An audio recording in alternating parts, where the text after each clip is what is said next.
Hey guys, I'm Gina and I make videos on organization and intentional living. And today I'm going to be sharing with you guys some mistakes that I made that caused my debt.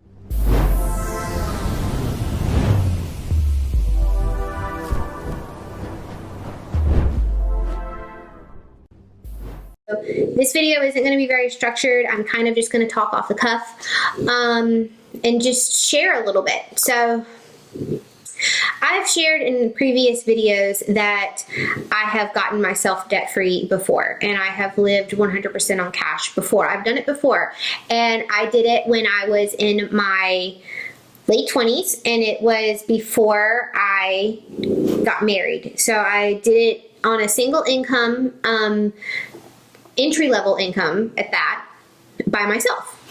So it definitely can be done. So if you're there, I can tell you it can be done. And I did it fairly quickly. So, but how I ended up back in debt. So there are a few things that I did. One, I did not have a open, honest, and hardline conversation with my husband surrounding money management. I didn't, and I was really complacent. So my husband is a spender, and I can be a spender, but he is most definitely a spender. And I was complacent, but again, we didn't really talk about it. So that was my fault in a sense, not fully, but just the fact that I knew better and didn't speak up. So that when you're combining lives, you know, sometimes you don't want to rock the boat, and I didn't want to rock the boat. Turns out I should have rocked the damn boat. But that's okay, because we are working together to remedy that. So that was one mistake that I made. Another mistake that I made was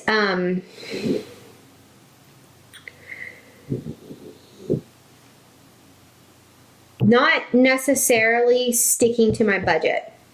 So I would create a budget, and then all the bills got paid, but everything else was kind of like a suggestion.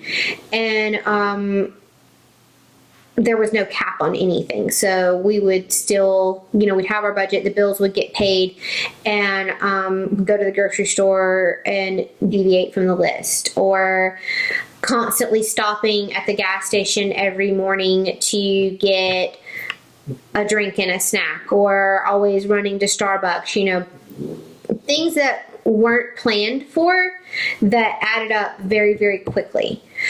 So, but like, it would get to the point where there would be enough money to pay the bills, but not enough money for gas. So onto the credit card it went, and then you would just make the minimum payment. So there was that. Also, consistently increasing my credit limit. No, don't increase your credit limit. You just don't have it. So just save up for it and it will be fine. But it was that whole had to have it right in that moment, instant gratification, that just swipe that card. I mean, it's really easy, right? So, you know, that caused a lot of the problem. Then, and this is something that I talked about in my lessons I learned from my 2 failed businesses video, and I'll link that one below if you want to watch it. But I starting a business and putting all the pressure for that to be like, for that to replace my corporate income before it was ready. So because of that, because we were already in debt, then I started a business. Then I was in a hurry to make the business make 6 figures. I invested in some things that my OBM certification I will never regret. That was not a bad investment. I just wish I had paid cash for it. Anyway, and charging them on a credit card. And then not only that, but we were already in debt in my household. So, you know, I I wasn't bringing in money to pay that down. So it was just, interest was just piling up at that point, and we were paycheck to paycheck. And just, that was probably the major one, the major mistake that I made. So like, obviously you guys can tell I'm going to harp on that. That was a big, big, big lesson. Don't do that. So always keep a steady income coming in until your business can be steady and sustain you. Don't go at it 100% full time, because me doing that, everything else just continued to pile up. So, and that's really what it was. And then also never putting any extra towards debt. Like, I knew better, but I was just paying the minimum payment so that we could have extra to play on. You can play after you've paid off your debt. And in a previous video, I talked about three frugal ways that you can still basically have a life. And I will also link that video down below so that you can watch that. So ultimately, what it boiled down to, the biggest mistake was I knew better and I ignored it, and I was irresponsible.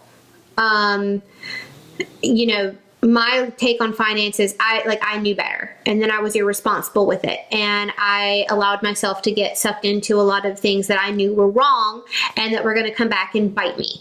And they did, because you have to end up paying the piper. Like, we all end up having to answer for our bad decisions.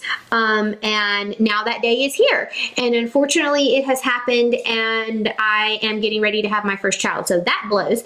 I hate that all of this is happening kind of all at once, but I also know that because I'm getting started now before he gets here, means that he really won't ever suffer because of it. So, and I will never make the mistake again. That is for damn sure. And that is the positive in it. So while ultimately it was my own irresponsibility and basically ignoring everything my mama ever taught me, I know I'll never repeat the mistake. This will never, ever, ever happen again. And that is, and I've grown from it, and I'm definitely a stronger, more driven person than I was prior to all of these boo-boos. So always try and find the positive. There is a silver lining in everything, no matter how crappy the situation is. Actually, I can think of a few where there probably would not be a silver lining. So don't come for me in the comments. But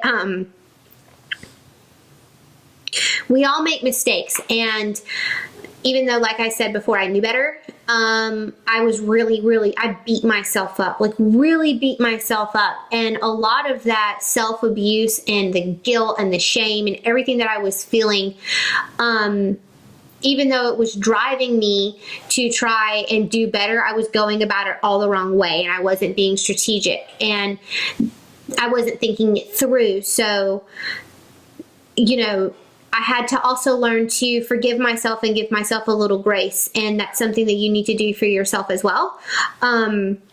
Because again, this is temporary.